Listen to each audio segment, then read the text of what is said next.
Pakistan super league season 6 से जुड़ी तमाम खबरों, एक्सक्लूसिव कंटेंट, वीडियोस और इंटरव्यूज़ और इसके साथ साथ तमाम मैचेस के प्री और पोस्ट मैच एनालिसिस के लिए अभी चैनल को सब्सक्राइब कीजिए, बेल आइकन दबाइए और बाखबर रहिए। तो जनाब, अगली टीम जिसमें हम बात कर रहे हैं मुल्तान सुल्तान। मुझे हमेशा से ये लगा है कि इस टीम को अभी से नहीं, 2 साल से कुछ बनाना पड़ेगा। कुछ मैनेजमेंट के चेंजेस हुए, कैप्टन चेंज हो गया। साकिब 11 पहले आप बताइएगा, फिर बात करते हैं। दो प्लेयर तो बहुत अच्छे हैं जो इन्होंने ले लिए, लेकिन उनमें से हेटमायर अगर चले जाएंगे तो एकदम से एक मुझे लगता है कि एक बड़ी जबरदस्त किस्म की जो एक्स फैक्टर वाली एक चीज वो लेकर आते हैं। बट स्टिल यार, जितनी ये टीम लोग समझ रहे हैं कि इतनी कोई खास नहीं है, बट स्टिल आई थिंक शायद आफीदी तो ऑब्वियसली मेजर मिसिंग है, क्योंकि बैलेंस ही आउट हो जाता है उनके जाने से। शायद आफीदी होते साकिब तो उस्मान कादिर, इमरान ताहिर के साथ मिलकर इस टूर्नामेंट का सबसे अच्छा स्पिनर टैग था ये।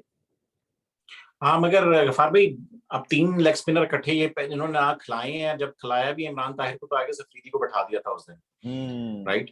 तो अब 3 leg spinner I don't think so कि इन्होंने किसी कॉम्बिनेशन में इकट्ठे खिलाने थे। हम्म। तो जिस दिन देखें इमरान ताहिर इनके लिए बड़ा क्रूशियल था, मुझे आया और उसने आते साथ ही बड़ी अच्छे इम्पैक्ट डाला। ये तो सारे मैचेस हार ही रहे थे। अब बात यह है कि मेरा ख्याल में शायद अफरीदी के जाने का, ठीक है, इनको ब्रांड वाइज तो लॉस हुआ है। मेरा नहीं ख्याल कि इनको उतना, क्योंकि बैटिंग में तो अफरीदी कुछ नहीं कर रहा था। He was very good bowler, मगर Imran Tahir is equally good bowler, ठीक है। अब इनकी प्लेइंग 11 की अगर बात कर लें तो थोड़ा सा मुझे गालियां पड़ेंगी, मगर मैं सहने को तैयार हूं, क्योंकि मुझे कुछ बैलेंस ऐसा बनाना था कि मैं मोहम्मद रिजवान और शान मसूद के साथ मैंने ओपन किया है। हम्म। शान मसूद ने पिछले साल बड़ी अच्छी परफॉर्मेंसेस दी थी, एज ए कैप्टन भी और एज ए बैट्समैन भी। उसकी एवरेज भी अच्छी थी, स्ट्राइक रेट भी अच्छा था। हम्म। आई नो कि टेस्ट टेबल लगा हुआ, मगर उसने सम हाउ अच्छी परफॉर्मेंसेस दे दी थी। तो मुझे चूंकि एक ओपनर चाहिए था, मैं गुरबाज के साथ अभी नहीं जाना चाह रहा। जब बैटमैन चला जाएगा फिर मैं गुरबाज को यूज करूंगा। ठीक है। तो दिस इज द रीजन मैं अभी शान मसूद के साथ जा रहा हूँ। हेटमायर को मैं 1 डाउन पे लेके आ रहा हूँ। राइले रूसो आएंगे 2 डाउन पे। शोएब मकसूद ने कल बड़ी अच्छी इनिंग्स खेली, 80-90 रन की उसने कल इनिंग्स खेली है। शोएब मकसूद ने अनफॉर्चुनेटली वो मैच तो हार गए, मगर 40 बॉलों में 80-85 रन इस तरह किए हैं उसने। खुशदिल शाह डायमंड में इन्होंने उठाए हुए हैं, उसकी जगह बन रही है, क्योंकि इनके लिए, मुल्तान के लिए तो वो स्कोर वगैरह करता है। सोहेल जी जी तनवीर जी। ऑटोमेटिक चॉइस है। उस्मान कादिर उसके बाद बैटिंग कर लेता है और लेग स्पिन ऑप्शन। मैं अभी मुजरबानी, मुझे नहीं पता कि कब पहुंचेंगे, कब उनका क्वारंटीन वगैरह खत्म होगा, मगर ये है कि इनको एक प्रॉब्लम बॉलिंग में आ रही थी, एक एक्सपीरियंस बॉलर की। और मुजरबानी ने जितनी अच्छी बॉलिंग पाकिस्तान के खिलाफ की है, पाकिस्तान के प्लेयर्स को बांध के रखा है, आई गेस वो इनको इनको इस तरह की स्लो पिचेस के ऊपर उसको ट्राई करना चाहिए। क्योंकि हरारे में भी पिच खैर इससे तो बुरी थी, मगर मुजरबानी ने जिस किस्म की बॉलिंग की है उसकी जगह क्योंकि उसने लीडिंग बॉलर्स में से इमरान ताहिर ऑटोमेटिक चॉइस है। तो यही मेरी प्लेइंग 11 है। हाँ बिल्कुल, आपने सही कहा। और शान मसूद ऑब्वियसली थोड़ा सा, चूंकि रेगुलर कुछ अरसे से नहीं खेल पा रहे या थोड़ा कॉन्फिडेंस का इशू है, तो दो बातें मेरी ओपिनियन रहेगी। आई थिंक जॉनसन चार्ल्स जो है वो अगर हैं तो उनका जो एक एक्सपीरियंस है T20 का वो यूटिलाइज किया जा सकता है। हेटमायर ऑब्वियसली मेरे तो बहुत पसंदीदा हैं। मैं तो मतलब एज अ फैन इनको यहाँ फॉलो कर रहा हूँ, बट अगेन इनके लिए प्रॉब्लम ये है जो जल्मी के लिए शायद नहीं है, या सिर्फ कोयटा के लिए है, और उनकी प्रॉब्लम मुल्तान की भी सेम है। आई think they have to respect very much from Hetmeyer before he went to West Indies, because इतना जरूरी है उनके लिए फायर करना शुरू किए तो मैचेस में। अगर हेटमायर आई थिंक जाने से पहले मैचेस एक आध दो जितवा देते हैं लगातार, तो आई थिंक फिर मुल्तान सुल्तान कैन ब्रीथ और obviously they can think beyond Hetmyer के अब उनकी जगह कैसे वो चीज़ों को एडजस्ट करते हैं। But I think this is the biggest issue of the team like Multan के। ये वो सूरत हाल नहीं है कि प्लेयर जाएगा और आ जाएगा, रिप्लेसमेंट मिल जाएगी। यहाँ तो रिप्लेसमेंट वाला सीन ही कोई नहीं है। प्लेयर गया, नाउ यू हैव, आपको पता है ना कि नाउ डोर्स आर क्लोज, आप आ ही नहीं सकता कोई, ठीक है। टूर्नामेंट के जो रूल्स हैं उनके मुताबिक जो होना था अब हो गया। तो आई थिंक मुल्तान सुल्तान को सबसे इंपॉर्टेंट जो 11 से हटकर भी बात है वो ये है कि I think they need to massive win when Hetmeyer is playing। At least 3 में से 2 मैचेस उनको जीत के 6-8 पॉइंट की रैंकिंग में आना पड़ेगा।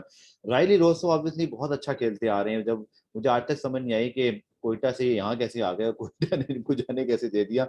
बट आई थिंक ये बहुत अच्छे T20 प्लेयर हैं। और सबसे अच्छी बात कि PSL के जो अपने स्टार्स हैं ना, उनमें से ये एक है जिन्होंने हमेशा बहुत जबरदस्त बैटिंग परफॉर्मेंस दी है। सोहेब मकसूद इज समवन जो मुझे लगता है कि कहीं भी इस्तेमाल किए जा सकते हैं। आपने देखा कि नेशनल टी20 बतौर ओपनर अच्छा खेल गए, ज़ल्मी को प्रैक्टिस मैच में ठीक ठाक, हमें पहले भी उन्होंने एक दफा कुटाई लगा दी थी, तो ये पता नहीं हमारे साथ खेले थे तो उसको तो इतने तगड़े नहीं खेले, बट हमारे खिलाफ बहुत अच्छा खेलते हैं। बट वेरी गुड गाय, मैं इनको जाती तौर पर बहुत अच्छा जानता हूँ, very very humble. Khushdil is someone जो मुझे लगता है कि यार उनके लिए बड़ा साके, मुझे लगता है कि खुशदिल के साथ थोड़ी सी नेशनल टीम में ज्यादती हुई यार। I think he gets chances but not enough chances. अगर आप इमरान बट को 4 इनिंग के बाद जिम्बाब्वे में हल्की सीरीज खिला देते हो कि वो रन्स करते, या आबिद अली को खिला सकते हो, या आप ऑब्वियसली कुछ और प्लेयर्स को मौके देते हो, तो यार खुशदिल को तो आप अपनी अपना फ्यूचर समझ के खिलाएं यार। ही इज समवन जिसके पास एबिलिटी है। I am very sorry to say कि खुशदिल के साथ नेशनल टीम में मोहम्मद वसीम ने उतना लचक नहीं दिखाई जितने वो बहुत सारे प्लेयर्स के लिए दिखा गए हैं। बिल्कुल, मेरा ख्याल में इन माय ओपिनियन मुझे भी खुशदिली फ्यूचर लगता है, स्पेशली नंबर 6 के ऊपर अगर आपने बिल्कुल किसी प्लेयर को एस्टैब्लिश करना, उसके पास सारी शॉट्स हैं, उस तरह की पावर रेटिंग। आसिफ अली को बहुत ज्यादा मौके मिले हैं, उतने मौके खुशदिल को भी दे देते।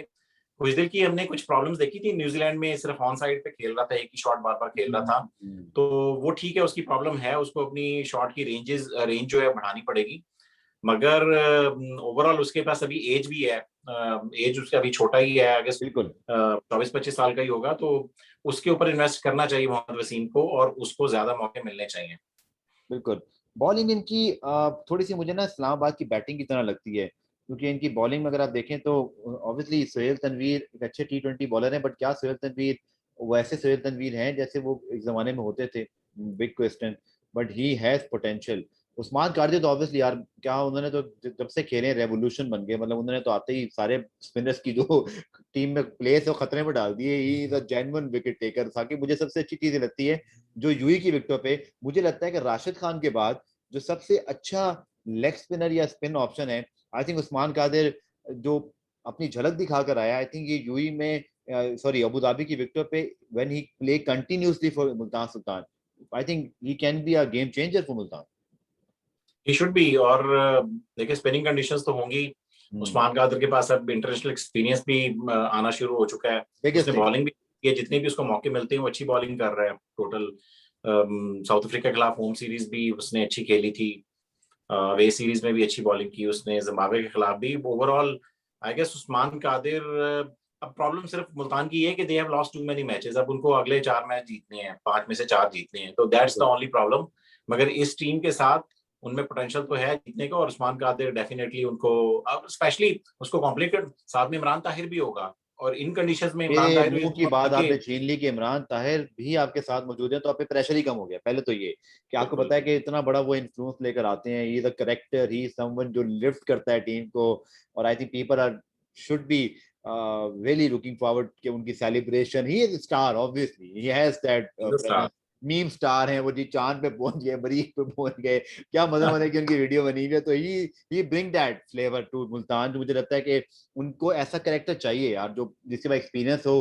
फास्ट बॉलर वाला काम करते हैं जैसे शोएब अख्तर करते थे ना फास्ट बॉलिंग में, तो वो एज अ स्पिनर ये है, उनके अंदर स्टारडम है राशिद खान की तरह, ऑब्वियसली एक्सपीरियंस भी है। तो आई थिंक ये बड़ा इंपॉर्टेंट रोल होगा। बट थोड़ा सा साकिब, शाहनवाज धानी ऑब्वियसली बहुत अच्छा उनका इम्पैक्ट रहा, बट थोड़ा कहीं ना कहीं एक्सपीरियंस की कमी होगी। मुदर रब्बानी में भी यही है, सोहेल थोड़ा सा wrong side of his age.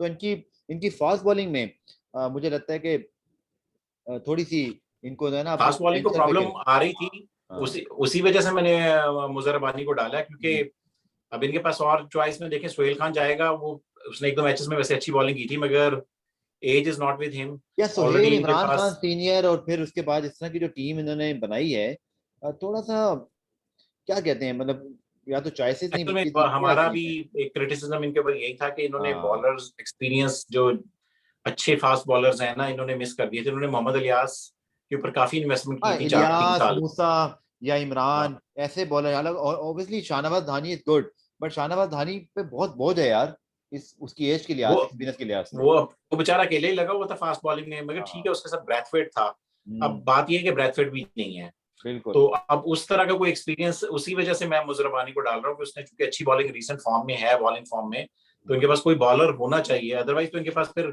Local में इमरान खान सीनियर के साथ ही जा सकते हैं।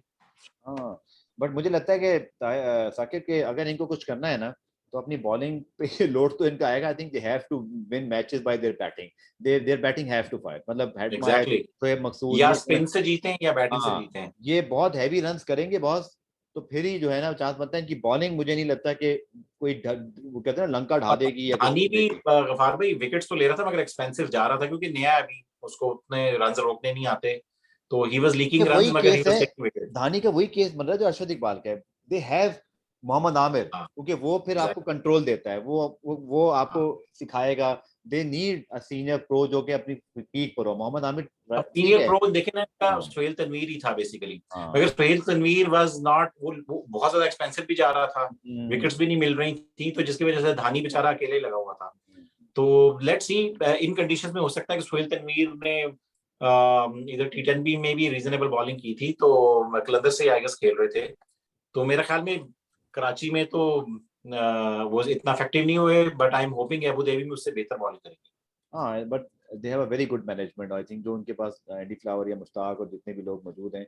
आई थिंक ये ज़रूर है कि वो कहीं ना कहीं मैक्सिमाइज ज़रूर करेंगे इस पूरे एलिमेंट ऑफ जो अनसर्टेनिटी है, बिकॉज मुझे लगता है कि इस्लामाबाद की बैटिंग में थोड़ी जो उनको ज़्यादा एक्सपेक्टेशन है, तो उनको बॉलिंग से ज़्यादा एक्सपेक्टेशन ही रख ली है मेरे ख्याल में। बट ऑप्शन जो है वो इतने मुझे लगता है ऑन पेपर दिखाई नहीं दे रहे, but you never no T20 cricket के कौन से आपका कॉम्बिनेशन क्लिक करते हैं। तो आपकी क्या राय है इस मुल्तान सुल्तान, उनके ऑब्वियसली ये भी याद रखना है कि दो एक ही मैच जीते हुए हैं, तो they have to fire from the word go. अगर ऐसा नहीं करते तो it will be too late for them. अपनी ओपिनियन बताइएगा अबाउट मुल्तान सुल्तान, क्या आप ही क्या राय बहुत मुश्किल लग रहा है मुझे तो इनका यहाँ से कमबैक करना। They have a good team, है? मैं इनको डिस्क्रिमिनेट नहीं करता, अगर ये ब्रांड न्यू एक टूर्नामेंट स्टार्ट हो जाता तो ये टीम जितवा सकती थी, मगर हाँ पॉइंट्स टेबल पे और आप इवन ऑलरेडी इवन आप इवन 4 मैचेस साकिब, हार माय चुके पॉइंट हैं। के हेडमायर अगर पूरा सीजन खेल रहे होते या रिमेनिंग सारे हाँ मैचेस, तो शायद फिर वो उनको मौका मिलता। बट हेडमायर इज समवन जो हर मैच में इवन नॉट कि वो फायर कर रहे हो हर मैच में। आई थिंक वो कहीं ना कहीं एकदम से कोई ऐसी तबाकू नहीं खेल देंगे, बट बहुत कम मैचेस मिलेंगे उनको इस काम के लिए। मगर गफार भी बात ये कि इनके पास हेटमायर है, तो दुनिया उनके किसी बाकी टीम्स के पास भी तो उस तरह के प्लेयर्स हैं ना, हम्म। तो हर टीम के पास प्लेयर्स तो हैं, और इनका तो चला जाएगा 15-20 जून को, तो आई गेस यही वो एडवांटेज है, इनके प्लेयर्स सारे जो जितने भी हैं वो पूरा सीजन खेलेंगे। हाँ बिल्कुल। तो आपकी ओपिनियन जो है दोस्तों बताइएगा आप मेरी साकिब की डिस्कशन पे कि मुल्तान सुल्तान के हवाले से आपकी क्या ओपिनियन है, अपना ओपिनियन दीजिएगा। तो जनाब अब बात करते हैं कोयटा ग्लेडिएटर्स, जो कि यूई में जब भी मैचेस हुए, ट्रॉफी तो उन्होंने पाकिस्तान में जीती, पर दिल इन्होंने हमेशा यूई में जीते। और इनके पास उस जमाने में जो केवन, जब भी खेलेंगे यूई में, तो केवन पीटरसन हमेशा हमें याद आते हैं, बिकॉज मैंने उनकी वो इनिंग खुद देखी थी साकिब, जो उन्होंने शारजा में लंबे लंबे छक्के मारे थे, रोड के ऊपर गेंदें जा जाके दुकानों पर गिर रही थी और वहां से लाना मुश्किल हो गई थी। वो जो उनकी इनिंग थी वो आई थिंक। अफरीदी ने तो वो मुंह मुंह के ऊपर यूं हाथ रख लिया था। बहुत बहुत वो कहते हैं ना, वो जो हमारी क्रिकेट कराची की या पाकिस्तान की लैंग्वेज में बोलते हैं ना, भर भर के छक्के मारे। तो कोयटा ग्लैडिएटर और यूई का फैक्टर मुझे वो याद दिलाएगा। बट अनफॉर्चुनेटली यार वो सिचुएशन नहीं है कोयटा के लिए जो यूई में होती थी। बट स्टिल अगर हम इनकी बात करें, आई थिंक अगेन थोड़ा सा वही प्रॉब्लम है जो मुल्तान वाला है, कि प्लेयर इनका जो सबसे क्रिस्मेटिक है वो अवेलेबल है चंद मैचेस के लिए, तो ही हैज टू फायर, यानी कि Andre Russell. Faf du Plessis someone जो ऑब्वियसली बहुत अच्छी बात है कि इनको लंबे टाइम के लिए भी मिल रहे हैं, ही समवन जो बहुत अच्छा एक्सपीरियंस लेंगे। Saqib your 11 first and then we will move on. बिल्कुल, मैं 11 आपको अपनी बता देता हूँ। इन्होंने एडलेट स्ट्राइकर के ओपनर को पिक किया था, जैक वेदरल्ड को, तो उनके साथ ही मैं जा रहा हूँ क्योंकि वो फॉर्म में है। उन्होंने टॉप 5वें 6वें नंबर के ऊपर उनकी batting, I guess top 5 top 6 में उनके उन्होंने स्कोर किए हैं बिग बैश में इस सीजन में। तो जेक वेदरल्ड के साथ ही मैं जा रहा हूँ। उस्मान खान, उसने देखें डेब्यू पे एक पहला ही मैच में 80-90 रन की इनिंग्स बड़ी अच्छी खेली थी, बड़ी शानदार इनिंग्स खेली थी। अनफॉर्चुनेटली सेंचुरी नहीं कर सका था। Du Plessis no brainer, automatic choice है, इतना ज्यादा एक्सपीरियंस है। फिर सरफराज आएगा, सरफराज भी बहुत फॉर्म में था PSL 6 में अभी तक जितने भी मैचेस हुए हैं। आजम खान नेशनल टीम में भी सिलेक्ट होने के बाद उनको बूस्ट भी मिल गया, आपके international player now. Andre Russell, fire power continues. Andre Russell is a tournament winner, पूरी दुनिया के टूर्नामेंट विन करके देता है, मगर प्रॉब्लम वही है अवेलेबिलिटी।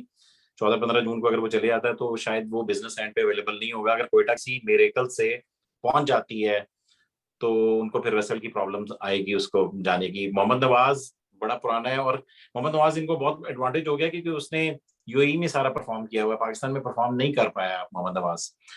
आगे जेक विल्डरमट, चूंकि बेन कटिंग नहीं है इस दफा, ब्रिस्बेन हीट ने भी बेन कटिंग की जगह विल्डरमट को इस सीजन में लिया था, वो ज्यादा नहीं चल सका था। इस बॉलिंग इज इकोनॉमिकल, मगर इसकी बैटिंग हिट और मिस है, कभी चलेगा कभी नहीं चलेगा। More like a bowling allrounder. Hasnain और नसीम 150 के बॉलर आ गए इनके। और अमर्जिंग में मैंने साइम अयूब को नहीं डाला, और आरिश अली खान के साथ लेफ्ट आर्म स्पिन के साथ मैं जा रहा हूँ। इनको भी मैं देखना चाहता हूँ कि आरिश कैसी बॉलिंग करते हैं। तो यही मैंने इनकी प्लेइंग 11 बनाई है। इनकी प्लेइंग 11 तो अच्छी कंपेटिटिव बनती है, मगर प्रॉब्लम वही है गफार भाई के, they have lost too many matches and their run rate is very poor too. तो उस रन रेट को भी मेंटेन करना जरा मुश्किल होगा इनके लिए। दिस इज द रीजन मैं इनको ज्यादा डिस्क्रिमिनेट कर रहा हूँ कि आगे आगे शायद ये टूर्नामेंट में आगे ना बढ़ सके। बिल्कुल, और आई थिंक किसी भी प्लेयर्स के लिए, जैसे कि जैक वेदरल्ड हैं या जेक वेल्डरमथ हैं, कि किसी के लिए भी आसान नहीं होता कि आप एक टीम में आके फौरन से परफॉर्म करें। ये बड़ा मुश्किल होता है, वो भी स्पेशली जब आप अपनी कंडीशंस में भी नहीं खेल रहे हो, बहुत डिफरेंट कंडीशंस हैं। तो आई थिंक उनके ऊपर, बट अगेन जहाँ भी बिग बैश वाले स्टार आएंगे तो एक चीज तो है कि होते हैं बड़े पक्के हैं भाई, अगर ये प्रोफेशनल बड़े होते हैं और ये अपना जॉब करना जानते हैं, जैसे कि रायली रोसो एक जमाने में इनके लिए करते थे। आई थिंक इनकी स्ट्रेंथ जो शुरू के मैचेस में है वो बड़ी तगड़ी है। सरफराज इज समवन जो बहुत अच्छा रन से एक्यूमुलेटर करता है, और he is the perfect guy to be with likes of Azam Khan and Andre Russell, क्योंकि एक जानिब से कहते हैं ना बम्बारमेंट हो रही होगी, दूसरी जानिब से बिल्कुल एक एंड रोका होगा, तो सरफराज का रोल यहाँ बड़ा इंपॉर्टेंट है। बट मैं साकिब की टीम में जरूर एक चेंज करना चाहूंगा, और वो मेरी एक हमेशा से चॉइस रही है कि मैं भाई लेग स्पिनर का बड़ा शौकीन हूँ। जाहिद महमूद का जो मैंने डेब्यू देखा था या जितनी उसकी परफॉर्मेंस है, और सरफराज का जो एक हमेशा से लव अफेयर रहा है with the spinner, he someone जो नवाज को जितना अच्छा, उसने आपको याद होगा अपनी एक मैच खेला था वहां भी उसको उसने उठा के रखा था और पाकिस्तान को फायदा हुआ था। तो आई थिंक ही समवन जो कि बहुत अच्छा यूज करता है। तो आई थिंक कहीं ना कहीं मुझे लगता है कि यूई की विकेटों को देखते हुए नवाज के साथ अगर आ जाते हैं इस 11 में किसी तरह जाहिद महमूद, तो ही समवन जो कि बहुत एक एक्स फैक्टर हो सकते हैं। बिकॉज मैं ये एक्सपेक्ट कर रहा हूँ कि कोयटा को they have no option. They have to go for the kill. I think they have to pick a spinner like Zayed Mahmood along with Nawaz, क्योंकि नवाज थोड़ा सा इकोनॉमिकल और कभी कभी डिफेंसिव बॉलिंग पे आ जाते हैं। But Zahid Mahmood someone he bring X factor, जो कि शायद आपको आते ही एक आध विकेट निकाल के देगा। उसने प्रूव किया है ही हैज द पोटेंशियल। तो आई थिंक मेरी ओपिनियन में जाहिद महमूद शुड प्ले दाकिब भाई, क्योंकि आई उसकी थिंक रीजन गफार भाई, जाहिद को बेंच करने की मेरी रीजन यही थी कि मैं नसीम शाह को बेंच नहीं करना चाह रहा था, क्योंकि फास्ट बॉलिंग में आप पिछले साल का इनका most economical bowler Naseem Shah था बेसिकली। आई वाज सरप्राइज्ड कि उसको एक बुरे मैच के ऊपर ही इन्होंने बेंच कर दिया और शनवारी के साथ चले गए। शनवारी, अनवर अली ने भी तो मैचेस इनको हरवाए थे। तो इस वजह से नसीम शाह जैसे बॉलर को बेंच नहीं करना चाहिए था। अगर मैं इन दोनों को नहीं डालता तो फिर मैं, मतलब कि इमर्जिंग में फिर आपको खुर्रम शहजाद को खिलाना पड़ेगा, तो फिर नसीम शाह को बेंच करेंगे तो जाहिद महमूद की जगह बनेगी। So this was the reason कि मैं फास्ट बॉलिंग पे कॉम्प्रोमाइज नहीं कर रहा था, क्योंकि फिर खुर्रम शहजाद, पता नहीं वो नया लड़का है, वो किस तरह की बॉलिंग करेगा। तो दैट वाज द हाँ रीजन कि फास्ट बॉलिंग पे मैंने कॉम्प्रोमाइज नहीं किया। हाँ बिल्कुल, आप ठीक कह रहे हो। फाफ डुप्लेसी समवन जो आई थिंक थोड़ा सा मैंने आईपीएल में भी उनका रोल देखा कि टॉप ऑर्डर में अच्छा खेल जाते हैं। तो आपने रखा है उस्मान को यहाँ पर, और ऑब्वियसली उन्होंने बड़ा अच्छा किया। जैक वेदरल्ड भी हैं, इनके वर्ल्ड मट भी मौजूद है, लेकिन बात यह है कि इनको मेरे ख्याल में जाना चाहिए फाफ डुप्लेसी के साथ। ये एक आई थिंक थोड़ा सा यहाँ ले ले एक एलिमेंट ऑफ, क्योंकि अगेन इनको यूटिलाइजेशन करनी पड़ेगी उन प्लेयर्स की। आंद्रे रसल इज समवन जो कि ऑब्वियसली बहुत नीचे आके, लेकिन मेरे ख्याल में आंद्रे रसल के लिए कोई चीज छोड़े जरूर, ऐसा ना हो कि आप उनसे ज्यादा एक्सपेक्टेशन रख लें। और वो आया ही है, और आपको पता है आंद्रे रसल इज समवन जो moody, he is in the mood तो he can go for care. But ये है क्रिस गेल वाला एक मिस और हिट वाला सीन। तो आई थिंक मेरे ख्याल में इस टीम में हम ये नहीं कह सकते कि बड़ी स्टेबल टीम है। बहुत सारी इसमें चीजें जो है ना वो आगे पीछे हो सकती हैं। But I would love to see them कि जिस तरह की फाइटिंग टीम है, सरफराज, मोइन खान, आजम खान, जो इनके मैनेजर हैं, they know their boys well. I think UAE की विकेटों पे हमेशा से अच्छा किया साकिब। तो आई थिंक यार होना चाहिए, I think Quetta should fire, this is I think much needed thing for PSL. देखिए, मैंने तो बार बार कहा अपने शोज पे भी गफार भाई के, पिछले साल की लाहौर की एग्जांपल है कि 5 में से 4 हार चुके थे बड़े बुरे तरीके से। रन रेट भी बहुत नेगेटिव में था, तो रन रेट भी इंप्रूव करना था। 5 में से 4 जीतने भी थी, और वही हुआ कि इन्होंने रन रेट भी इंप्रूव कर लिया और 5 में से 4 मैचेस जीत के क्वालिफाई भी कर लिया। तो अगर लाहौर की टीम कर सकती है तो लाइक ये कोयटा की टीम भी काफी तगड़ी लग रही है इस टाइम पे। बस प्रॉब्लम ये है कि ये अपने आप को इतना डैमेज कर चुके हैं कि यहाँ से वापसी जो है, हम हाइपोथेटिकली कह रहा हूँ कि यहाँ से वापसी मुश्किल लग रही है, मगर यू नेवर नो, टीम में इंग्रेडिएंट्स तो सारे हैं इनके पास।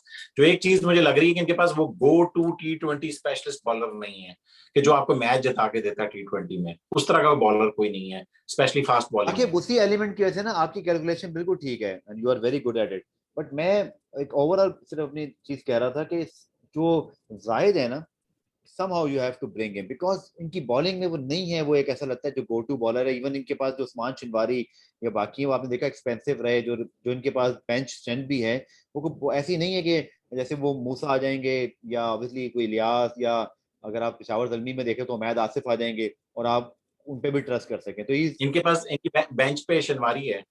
एग्जैक्टली तो वो I think that is enough, हालांकि वो अच्छा खासा लिमिटेड उसका स्टैट्स है कि बेचारा रन्स लीक कर देता है, और वो भी ऐसी टीम में जहाँ पहली प्रॉब्लम है। तो मेरे ख्याल में नसीम भी आई थिंक कम बैक कर रहे हैं, और वो उनका जो he very lucky to be here, वो तो एकदम एक जमाने में टूर्नामेंट से बाहर ही हो गए थे, बट चले आई एम हाँ, फीलिंग गुड फॉर हिम कि वो बड़ा पोटेंशियल है, पाकिस्तान उनको बड़ा हाई रेट करता है।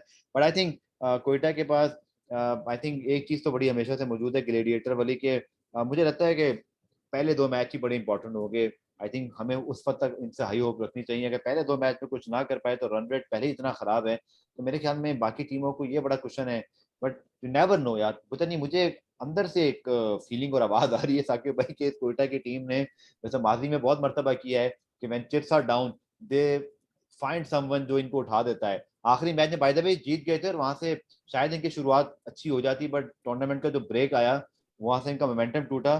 तो आसान तो नहीं होगा, but I think character like Andre Russell, Faf du Plessis and may be इनकी बैटिंग में वो लोग हैं, बट बॉलिंग मुझे लगता है कि वो जो एक्स फैक्टर है ना वो कहीं ना कहीं कम है। बिल्कुल ऐसी बात ही है। तो आपकी क्या राय है जनाब, आप भी बताइएगा कोयटा ग्लेडियर के बारे में, और ऐसी टीम जिसके मैं जरूर कहूंगा कि obviously they should do well along with Multan Sultan. एक आध मैच शुरू का जीत जाएंगे ना तो लगेगा वो 6 और 4 पॉइंट तो बड़े करीब करीब आ गए, तो वहां से टूर्नामेंट में ना एक कैट एंड माउस वाली यहाँ पे जो है ना वो रेस शुरू हो जानी है। तो साकिब भाई आखिर में, क्योंकि हम ये आखिरी टीम डिस्कस कर रहे हैं, your random play of 4 team क्या लगता है आपको? देखिए, मैंने जो आज रेटिंग दी है अपने शो में भी, वो आई गेस नंबर चैंपियंस तो मैंने टॉस अप था इस्लामाबाद वर्सेस लाहौर, तो मैं लाहौर के साथ गया हूँ because Lahore is the best bowling attack. Bowlers win you the tournament, batsman win you the matches, तो दैट्स द रीजन मैं लाहौर के साथ गया हूँ। इस्लामाबाद इज इक्वली गुड, मगर लाहौर को एडवांटेज मैंने दे दिया बॉलिंग की वजह से। इस्लामाबाद नंबर 2, कराची को मैं नंबर 3 पे रेट कर रहा हूँ। कराची को पहले हमने नंबर 1 पे रेट किया था, जब ये पीएसएल स्टार्ट हुई थी तो कराची हमारी टॉप की टीम थी चैंपियंस की, मगर कराची को कुछ प्रॉब्लम्स आ गई हैं। नबी, डैन क्रिश्चियन, जो क्लार्क के जाने की वजह से कुछ प्रॉब्लम्स हैं उनके अंदर, उनके मिडिल ऑर्डर में भी, और उनके फास्ट एक स्पिनिंग डिपार्टमेंट में भी उनकी प्रॉब्लम आ रही है उनकी। ठीक है। तो इस वजह से नंबर 3 उनको रेट किया, अदरवाइज कराची की भी बहुत अच्छी टीम है। नंबर 4 पे जल्मी को किया हमने। जल्मी इज गुड, मगर देखें साकिब महमूद भी नहीं, हसन अली भी नहीं है, साकिब महमूद भी चले गए तो फास्ट बॉलिंग में उनको प्रॉब्लम आएगी के ऊपर। तो दिस इज द रीजन हमने उनको चौथे नंबर पे रेट किया है। आई गेस 5वें 6वें नंबर पे ये दोनों टीम्स होंगी, उनको रेट किया। देखें, जीत तो कोई भी सकता है, यू नेवर नो, हम तो फ्यूचर तो प्रेडिक्ट नहीं कर सकते। Based on the squad strength and weaknesses ही हम सीड रैंकिंग दे सकते हैं, जीत तो कोई भी सकता है। 5वें 6वें नंबर पे इसी वजह से क्वेटा और मुल्तान है, और स्क्वाड की वजह से नहीं है ऑनेस्टली। अपनी पोजीशन जो इन्होंने अपनी ऑलरेडी कर ली है उसकी वजह से करेंगे। यहाँ से 5 में से 4 जीतना बहुत मुश्किल होगा। साकिब सेम है जो प्रीवियस आई थिंक जो कैरी फॉरवर्ड पॉइंट्स यहाँ पे ऑब्वियसली उस स्टेज से आ रहे हैं बिफोर द सस्पेंशन वाला, आई थिंक वो ऑलरेडी बहुत बड़ा इन्फ्लुएंस है और टीमों को पता है इस बारे में, क्योंकि but still I am saying कि कोयटा इज समवन, मुझे लगता है कि they have that element of कहते हैं ना रिमार्केबल किस्म की टर्न अराउंड करने वाला, मुझे लगता है Sarfaraz, because he has experience of handling this tense situation. उसने वर्ल्ड कप में भी आपको याद हो बहुत बुरे मैच वेस्ट इंडीज के बाद पाकिस्तान को ऑलमोस्ट सेमीफाइनल में पहुंचा दिया था। हम बहुत अनलकी रहे इंग्लैंड, न्यूजीलैंड, साउथ अफ्रीका को हराने के बाद, just because of that one terrible match and obviously the washout. So Sarfraz has that ability. I will count him as a very good captain for the bad situations. Maybe कि वो कभी शायद एक अच्छी अच्छी कप्तानी वाले दिनों में भी कोई शायद इंस्पायरिंग डिसीजन ना ले पा रहे हो, बट पूरे हालात में आई थिंक वो कोयटा के लिए सबसे अच्छे कप्तान हैं जो किसी भी लिहाज से उनको मिल सकते थे, और ही समवन जो टर्न अराउंड कर सकते हैं विद वेरी गुड प्लानिंग। उनके पास अच्छे स्पिनर्स हैं, अगर वो उनको खिलाने में कामयाब हो जाए, अपना कोई ऐसा एलिमेंट बनाए। आंद्रे रसल अगेन समवन जो कि इनको पहले जाते हुए 2 मैच जितवा दे, तो they are back to number 3 और 4 मे बी विद 6 पॉइंट्स। वहां से टूर्नामेंट टोटली चेंज लगेगा यार। तो आई एम बिल्कुल perhaps looking at the very optimistic side as a Quetta fan, because I need them to fire tournament में element रहे, जो कि सरफराज और एक वो है कोयटा के अंदर एक ब्रांड पावर के, वो एक वॉरियर्स की तरह एक छुपे रुस्तम हमेशा से जो है वो, और फिर कोयटा वाला एलिमेंट भी मुझे थोड़ा सा लगता है कि वो बड़ा अच्छा है कि वो ये टूर्नामेंट में अच्छा करें। But I think obviously Lahore, फिर कराची, और ऑब्वियसली अगर हम बात करें जलवी, और फिर मुझे लगता है, पता नहीं मुझे क्यों लग रहा है, ऐसा might be I am wrong, कि मुझे लगता है कि इस्लामाबाद में हसन अली तो जरूर हैं और उनके पास कॉलम मुनरो ही वापस आ गए, बट बहुत सारे लोगों के ऊपर बहुत सारे क्वेश्चन मार्क हैं। ऐसे लगता है कि जैसे एक्सपेक्टेशन ज्यादा है और शायद वो क्लिक हो ना हो। ये मेरा तज्जिया है। Obviously T20 cricket is a funny game Saqib, you never know कि क्या हो रहा है, पर मुझे थोड़ा सा लगता है कि इस्लामाबाद यूनाइटेड के पास कुछ ऐसे हैं एरिया जो दूसरी टीम एक्सप्लॉइट कर सकती है, और अगर वो उनकी बैटिंग को स्पेशली कहीं ना कहीं डिकोड कर लेते हैं मिडिल में से पहले, वो शुरू में 3 4 विकेट लेते हैं, तो आई थिंक हसन अली पे बहुत ज्यादा ये डिपेंड कर रहे होंगे, और वहीं पे टीम में फायदा उठा सकती है। बट कोयटा, अगर मैं थोड़ा सा कहते हैं ना बड़ा चैंपियन वाला चर्चा करना चाहूँ जी, बड़ी मैंने प्रिडिक्शन कर दी टूर्नामेंट से पहले कि ये बड़ा चीप हो जाएगा, तो आई कैन प्रिडिक्ट कि Quetta can make a very remarkable comeback and Islamabad may struggle in the tournament. शायद मुझे लगता है कि उनके बहुत सारे प्लेयर्स के ऊपर थोड़ा सा दूसरी टीमों को काम करने में आसानी होगी। That is my opinion, might be definitely I can be और भाई होता ये कि इस्लामाबाद के प्लेयर्स ना इस्लामाबाद के लिए जरूर चलते हैं। उनके रॉन्ग। ऊपर सबसे बड़ा क्वेश्चन मार्क यही होता है कि यार ये इंटरनेशनल में कुछ नहीं करते मगर इस्लामाबाद के लिए तो वो चैंपियंस होते हैं। उनके वो आसिफ अली, हुसैन तलत, ठीक है, ये फहीम अशरफ, ये वो प्लेयर्स हैं जो हमेशा इस्लामाबाद को वो चैंपियंस बनवा देते हैं। एब्सोल्युटली, और इनकी मैनेजमेंट का इसमें आई थिंक बड़ा रोल है। बहुत लंबा रन दिया हुआ है इन सबको एक साथ, और बड़ा इन पर ट्रस्ट करते हैं, तो दैट इज समथिंग जो फ्रेंचाइज क्रिकेट में बड़ा इंपॉर्टेंट है। तो गाइस बहुत बहुत शुक्रिया तमाम टीमों की, आपने जो है ना वो सुन लिए हैं, ताकि भाई वो मेरी प्रोडिक्शन और थोड़े से हमारे जो है ना वो कहते हैं ना अनहोनी बातें भी, कि हम क्या क्या सोच रहे हैं कि ये हो सकता है वो हो सकता है, but that is the beauty of franchise cricket. लोग आईपीएल में भी बात करते हैं, जब अभी वो सस्पेंशन में गया था तो लोग कहते हैं भाई अभी अभी ना बोलो कुछ, अभी बहुत मैचेस बाकी हैं, यू नेवर नो आखिरी 4 मैचेस में कौन उठता है, ये बड़ा मैटर करता गफार भाई, एक चीज मैं इसमें ऐड करूंगा कि पिछले साल हम लोगों ने बेस ऑन द स्पॉट जब एनालिसिस किए थे तो लाहौर और मुल्तान को 5वें 6वें नंबर पे रखा था।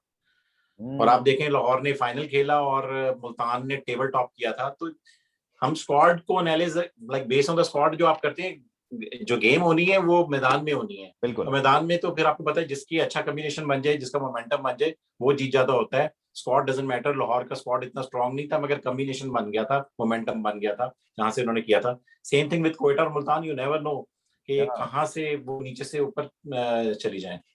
एब्सोल्युटली, और अपनी ओपिनियन आप सभी दीजिएगा। साकिब भाई thank you so much, always fun talking to you about PSL, बड़ा मजा आता है, आप लोग बड़ा इस पे डिग इन करके बैठे होते हैं, और मैंने आज सोचा कि आपकी ओपिनियन भी लूं, थोड़ा सा जो मेरा सामने स्क्वाड था उस पर अपनी ओपिनियन दूं, तो आप अपना ओपिनियन दोस्तों जरूर दीजिएगा। साकिब भाई और इनके दोस्तों का चैनल है फराज और बाकी लोगों का रेलू कट्टे, उसको भी जरूर आप लोग जो है वो जाके सब्सक्राइब करें, बड़े अच्छे पीएसएल डिस्कशन हो रहे होते हैं, और मेरी चैनल की तरह यहाँ पर भी बहुत सारे लोगों को बात करने का मौका मिलता है, सवाल जवाब और कमेंट पे बड़ी वैल्यू देते हैं। तो Saqib again thank you so much, अपना सब बहुत सारा ख्याल रखिएगा भाई, और पीएसएल आ रहा है, इसको खूब एंजॉय करें, और इंशाल्लाह मैचेस के दौरान भी आपसे मुलाकात होगी। अपना ख्याल रखें, take care, good bye everyone. हाफिज। पाकिस्तान सुपर लीग सीजन 6 से जुड़ी तमाम खबरों, एक्सक्लूसिव कंटेंट, वीडियोस और इंटरव्यूज, और इसके साथ साथ तमाम मैचेस के प्री और पोस्ट मैच एनालिसिस के लिए अभी चैनल को सब्सक्राइब कीजिए, बेल आइकन दबाइए और बाखबर रहिए।